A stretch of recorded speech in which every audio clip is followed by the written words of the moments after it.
Hey everyone, welcome back. Gonna try to fit this Skyline body, Mini Z Skyline body on the Onisiki Kodama here.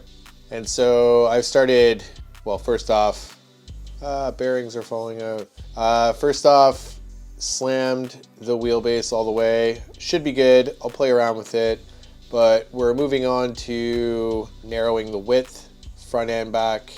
And to do so, you have to swap out some arms here and move on to changing out these stainless rods. Essentially, you're just, putting the tie rod end slammed against the upper and lower arms. So you're removing that stainless and putting the grub screw on there. I'll show you that. And then we're shortening up the steering tie rods as well. I had to move the electronics down to the lower deck. Somebody asked in the comments in one of the other videos about mounting the battery here. Yes, I could do that, but when you want to slam the wheelbase to fit the smaller bodies on, you end up having to run the battery in its intended location, which is back here, to get that swing weight. Using the standard Mini Z side clips, these guys. But up front, I am going to have to run magnetic body mount up front to see if any of this gets in the way. I will make it work. And if I don't, well, I'm a huge failure and I deserve nothing. Stay tuned. Let's get this done. I think it's gonna look pretty badass. To hold these pins down, right here, there is a 0.7 millimeter hex. And it's actually a 1.6 mil set screw, 2 millimeters long, but requires a 0.7 mil hex. And so the Allen key that comes with it's pretty bad. And also the set screws that are in here from the factory, whoever is assembling this is gonna definitely wear out the Allen keys. They're probably obviously using a better set. So I ordered this Weehaw 0.7 and it's working better. However, the set screws that came with it feel like they're a little rounded out. So I'm ordering new 1.6 mil by 2 mil set screws, and then I'm gonna reinstall some new ones. I don't know if you can see that here. Eyeglass repair kit often comes with a 1.6 mil.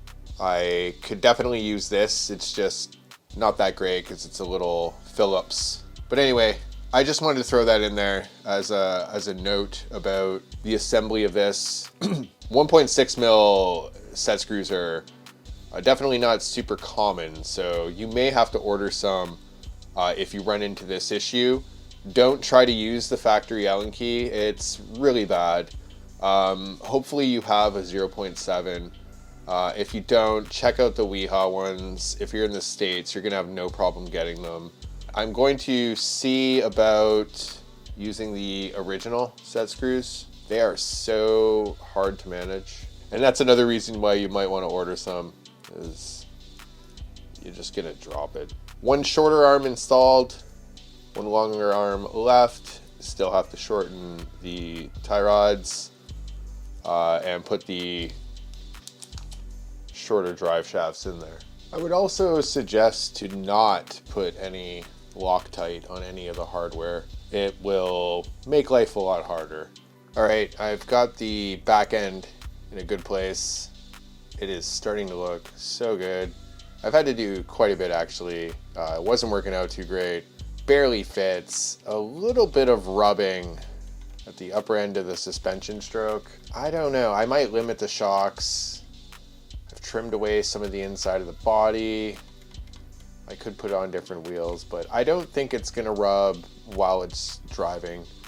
I'll work it out. It's not that bad, and I can put a little O-ring. We're about 1.5 millimeters on full compression, and then it starts to rub, so I could limit it with a O-ring just at the bottom of the shock shaft. But I think that's looking so good. The camber, I had to show you what I had to do. So Move the shocks in one on the lower. Kind of a design flaw. I've had to grind away the outside of the shock tower here because on compression the wheel barely clears it, so we're clearing it by about 1/2 mil to 1 mil right now.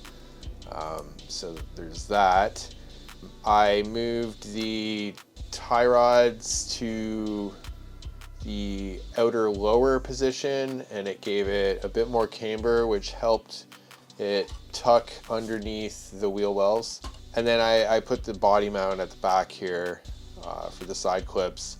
I raised it up. It is adjustable, so I raised it to its highest position. But the stance is good. Yeah, so now I'll work on the front end, narrow it up. Hopefully the wheels tuck underneath.